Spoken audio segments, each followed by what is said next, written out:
Hey, how's everybody doing? I'm Thomas Nyback. That's me. 365 days towards racial change. Welcome. I hope you're doing well. We're picking up, trying to crank out some of these videos. This is number 312, believe it or not. And trying to wrap this up before I have some other changes going on in the midst of worldwide pandemic. Right, a lot of people are dying. A lot of people are dying, and it's not the first pandemic I mentioned last time. Frequency, intensity, these things gets much more severe every time they come around. And wow, but like just one good airborne, like you've seen Will Smith and I Am Legend, that type of event happening. That's not that far out of reach, you know, the way we're going. And it's something about with these. It's something about proximity that's that's a big issue of the origin of these things and what we're dealing with, you know. And well, I think that's a good segue into racism in the United States and the world. Because by proximity, what I mean is because people can't self determine, and this is unfortunately all people, my focus is for black folks because we bore the burden since the beginning of this nation. Anyway, because people can't self determine, we're crowded into cities, crowded into these spaces, and we are uh, discoursing economically. Well, we're having this economic experience where there's work and compensation, but it's not a kind of compensation where the individual is allowed to self-determine their life. What happens is you've got all these overarching entities, very powerful, that um, that are maintaining this kind of status where people just can't maneuver and get out, and we live closer together and closer together. And whether it's a hygiene issue or something like that, viruses, diseases spring up, and boom, you get your pandemics. And that's a very layman's ignorant take on the origin of pandemics. I don't know if a person sitting alone in the jungle can start a pandemic, but that'd be an interesting story. But most of some of the reporting I've seen, feedback is about like, okay, we can, it's one common denominator is human beings close together, which is, one antidote to our pandemic here, March 2020 in America. It's actually started months ago. Don't get me started on that. In another place on the other side of the globe. Anyway, um, the reporting I've seen is where people are too close together. So the antidote is what they call social distancing. And if you remember yesterday, that's social distancing is just another layer of potentially a kind of racism in the land. As necessary as it is, I agree with social distancing. Let's back off, but you know, let's look at also the greater picture. You know, why are we packed in so close together anyway?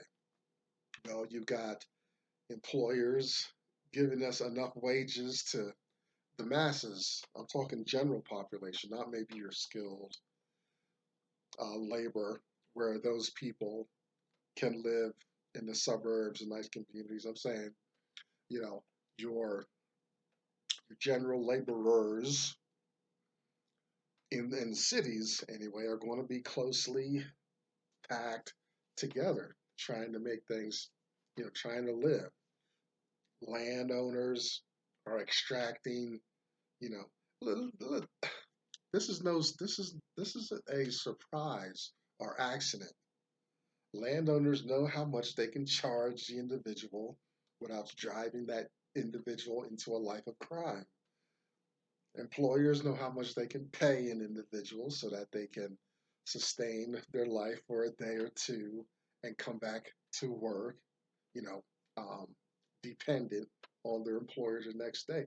These are mathematical. You got scientists working on this stuff, right? And I know it.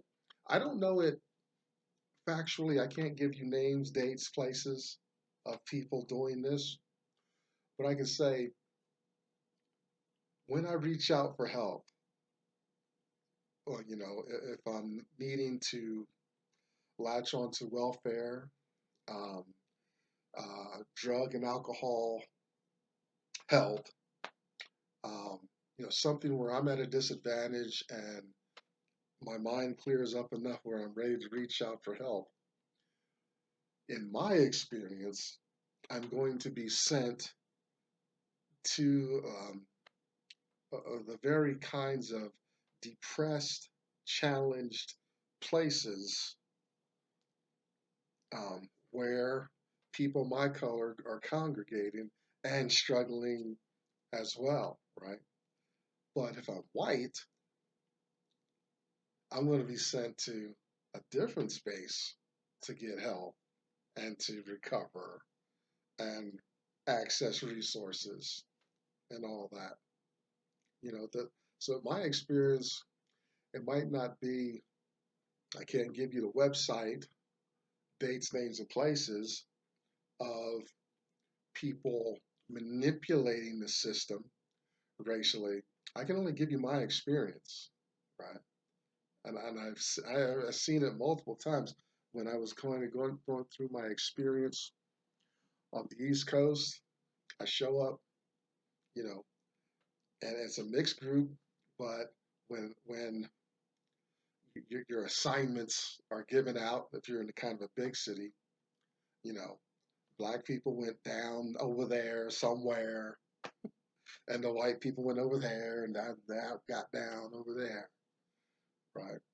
And it's very racially oriented in America, So this pandemic, I'm watching to see. Fortunately, we're in a space where racism can't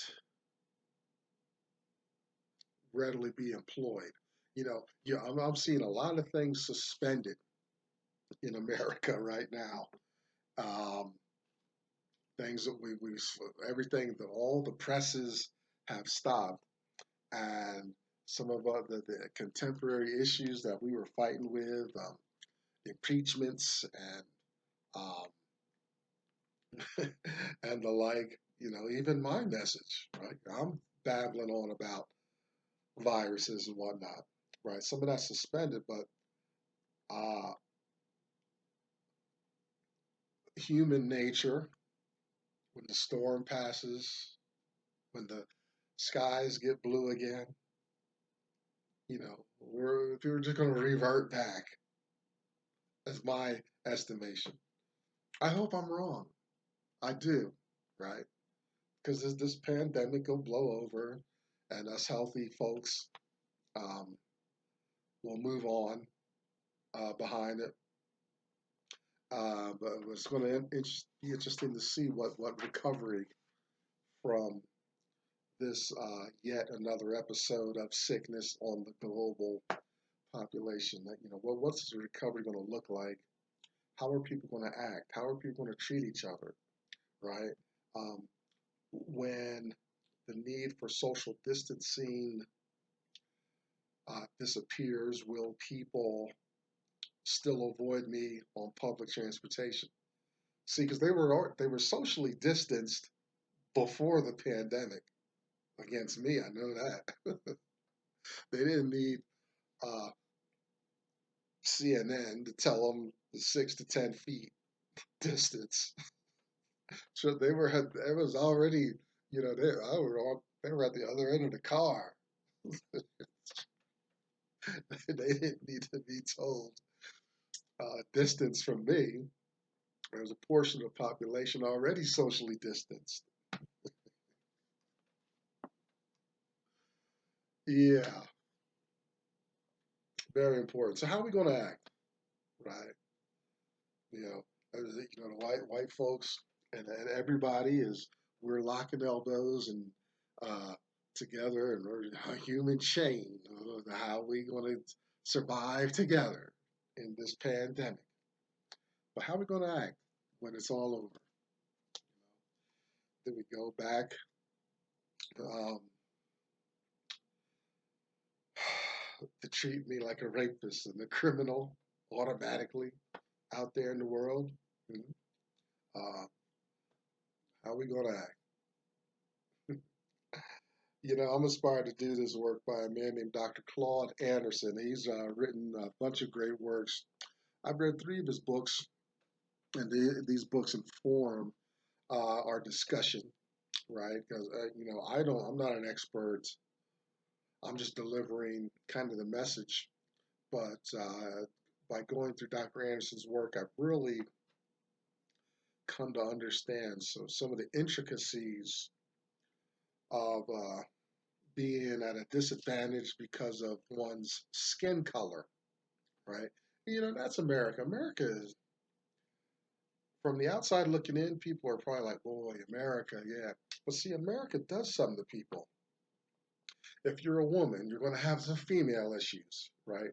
And not overtly like the Middle East or something like that, where they just shut you down as a woman, but right in America, your identity is often the source of your disadvantage in the system, right? Women are going to have their issues. Color of skin is going to have their issue. Um, whether you're an immigrant, that's going to have that issue. It's like, why does America keep having these issues? You know. Anyway, Dr. Anderson, I've read 3 of his works. Black History Reader, 101 Questions You Never Thought to Ask. We are still in this book today, part 2 of Reparations. Black Labor White Wealth Search for Power and Economic Justice, and Dr. Anderson's National Plan to Empower Black America, Powernomics. You can find Dr. Anderson at powernomics.com and here on YouTube. He's got plenty of videos, and he's actually, 3 months ago, I did see he was making some new material.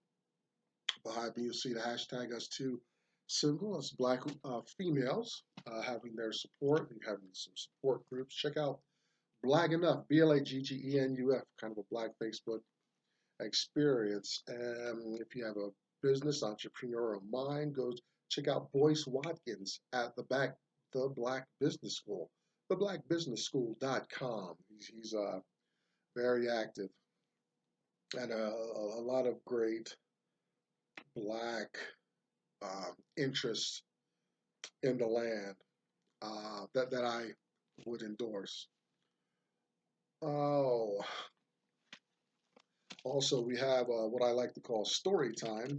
Harriet Beecher Stowe's phenomenal book. We've gone through this entire book, you know, just kind of parsing through it and relating slavery um, to our contemporary Black experience in America, and it was a great journey. We'll probably revisit that maybe a few episodes to illustrate as we get closer to that 365. That's the goal. All right. Part 2 of the reparations conversation. Yesterday we talked about, reparations, just laid some foundation. Reparations is not a new term. in America. We're not asking America to do anything new.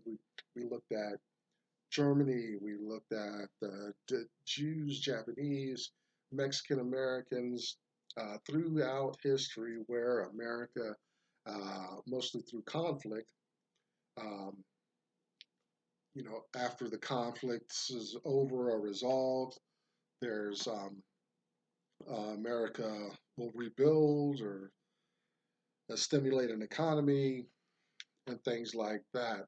Black people are the only group, the nation within a nation, that does not um, enjoy some of those very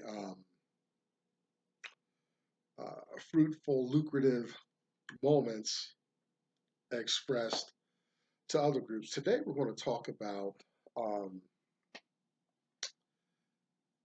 6 reasons from white folks of why reparations is going to be or such an issue, right? Why there's resistance, pushback. Yesterday we're going to talk about this again, but we talked about the West Wing episode, and the guy comes in with this dollar amount of reparations, and it's in the trillions of dollars, right? Because you're talking about unpaid labor, interests, abuses, and stuff like that. So realistically, okay, we might let you off the hook, uh, America. We know, like, see, today they're talking about a stimulus plan of nearly $2 trillion for the nation, right? They can make that happen. They can make that. Don't you hate it when you go somewhere and I don't know, you ask for, it's maybe something that is not on the menu, it's a privilege or whatever, but you're just in the mood for it. It's in a restaurant, and you want that whoever's taking care of you to show that they're willing to fight for you, and so you ask for your unique item, and you're turned down flat, and they won't work with you. Well,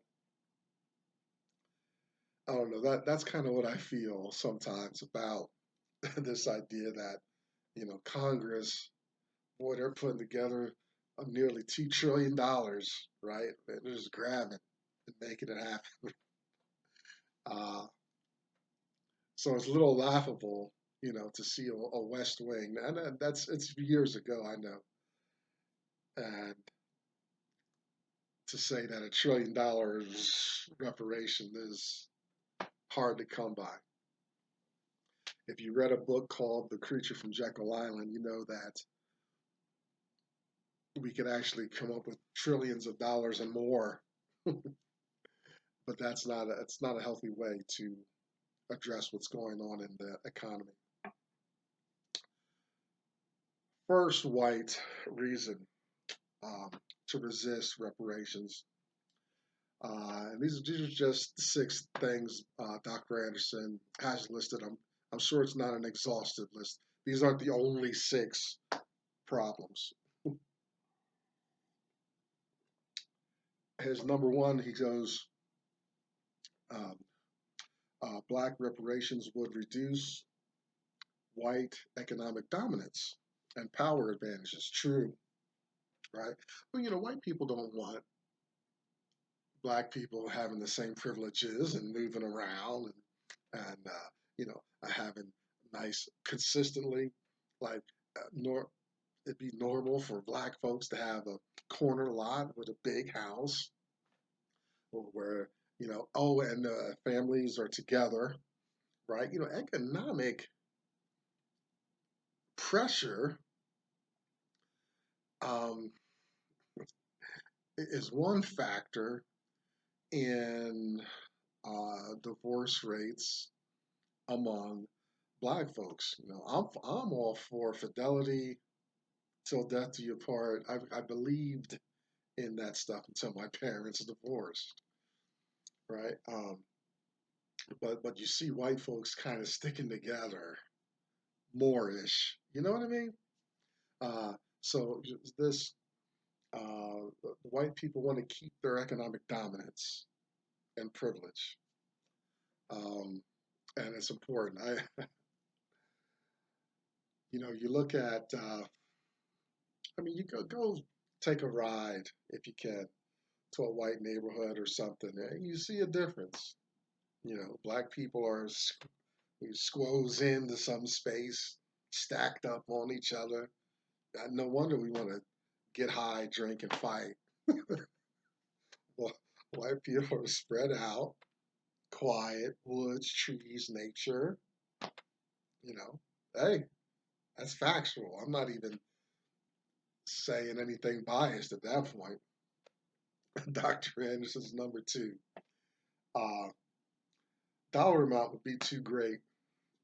Nation couldn't afford it. Then we talked about these $1 trillion figures for reparations, uh, which is true. And we can't. America can't pay that. What I'd like to see is for black white people kind of get out of the way. Let's just stop obstructing black progress. His number three reason. This is interesting. The statute of limitations for slavery has passed. You know, and that's I don't know that's true. There are um, some illegal acts that if you can get away long enough, then you're free and clear. If you murder, that follows you for life. You're gonna be looking over your shoulder, if you've murdered someone, because they can come take you at any time and hold you accountable for that crime. Slavery apparently has a statute of limitation, right? And um, which is okay and good. But here's the thing: black people still suffer from the effects of slavery. White people still prosper from the effects of slavery. Right? There's an ongoing um, benefits and disadvantages from the event. Right. So Dr. Anderson, he's making a good point here. Is like, well, technically statutes of limitations has run out, but people are still living in the aftermath of that. It'd be different if you know, after any emancipation proclamation, which there are many, but if both sides walked away and um, intermingled, had good lives together, equality, and all that. But no, it's why in pandemics, in apparent peace and serenity on the land, that I still get up in arms about racism because it's still an aspect of American life. We've not gotten far from it at all. And when blacks as a group try to make their move, there's these walls and the resistances, right? You know, we don't self-determine our lives the same way white folks self-determine their lives. It's a big difference. It's a world of difference, right? How privilege is handled, right? What's the conversation, the language around privilege is different, right? I what's how do you buy a house? What do you do, right? Fortunately, I've got some white friends. When I get in position, I'm going to be in position. I'm determined to my orient my life in that direction. But as white folks know the language that uh, understand the process, have been through it multiple times. Not so much for black folks that I know. We all have apartments. Um, most, right?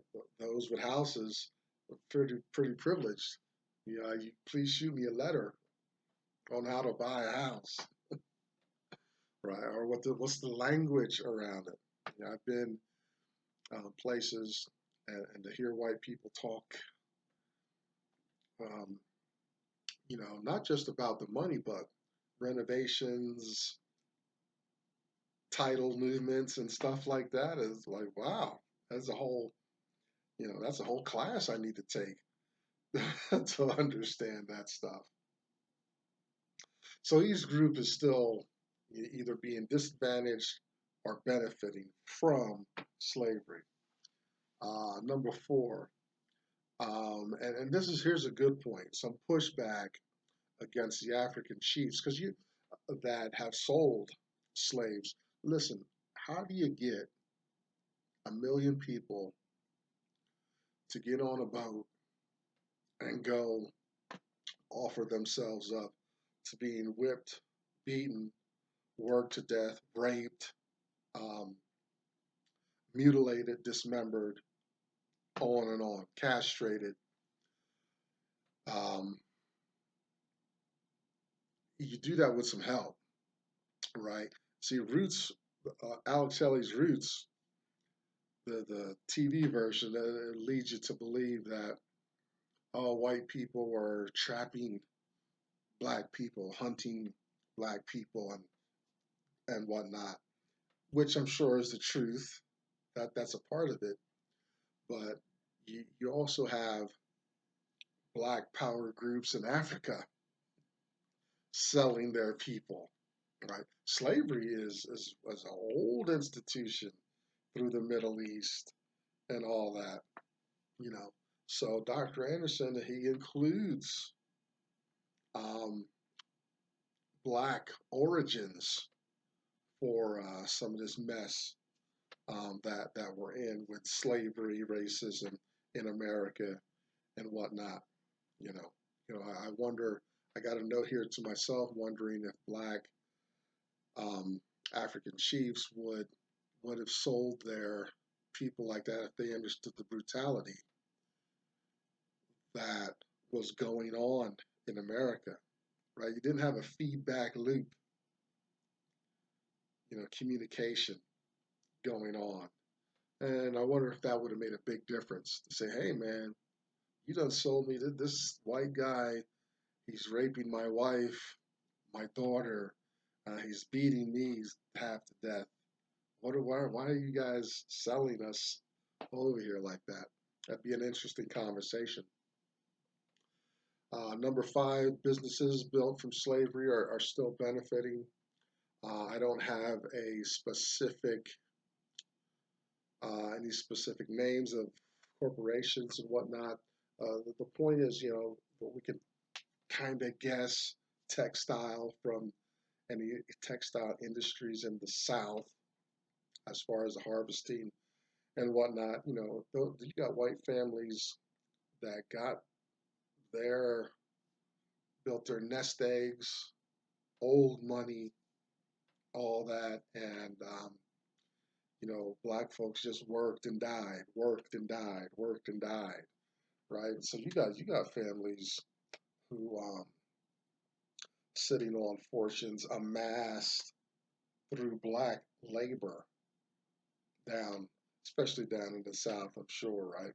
But I I wouldn't want to go down there alone trying to trace down some of that information. Probably get some serious resistance and pushback from that. So that's another aspect. White businesses are still benefiting from that. They've got a great foundation from what their ancestors did when they stole labor from black people. And number six, white people says the arguments um, are not compelling enough for reparations. Um, but other groups that have stepped up to the plate, Native Americans, Jews, anybody we've conquered in war, has um, some argument that gets them the resources they need to repair. Um,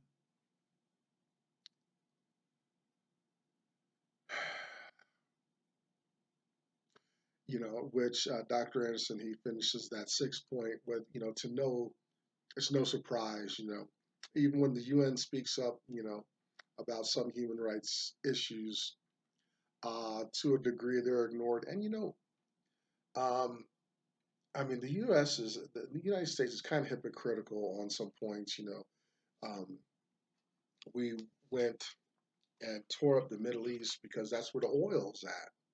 And so we go there, but, other countries that try to help out and whatnot, we kind of leave them hanging, right?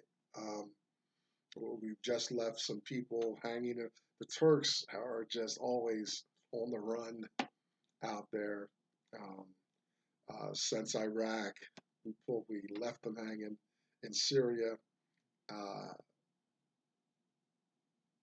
it's very sad. Like, to get the help from the United States, you've got to have something of value, and I don't think that's a wise way to do foreign policy. Oh, but that's beyond the scope of what we're doing here. Anyway, those are just 6 brief points of white resistance. There's more, and I've seen it just in my personal life as I'm trying to excel, grow, you know. Um, but people see my black skin. Now my age is starting to kick in, and so these things are working against me when I'm reaching out for wealth, resources, and privileges in the richest nation on the earth. Starting to hear that a little more lately too. Anyway, we're out of time. I'm Thomas Nyback. That's day 312 out of the way. 365 days towards racial change. See you next time. Bye bye.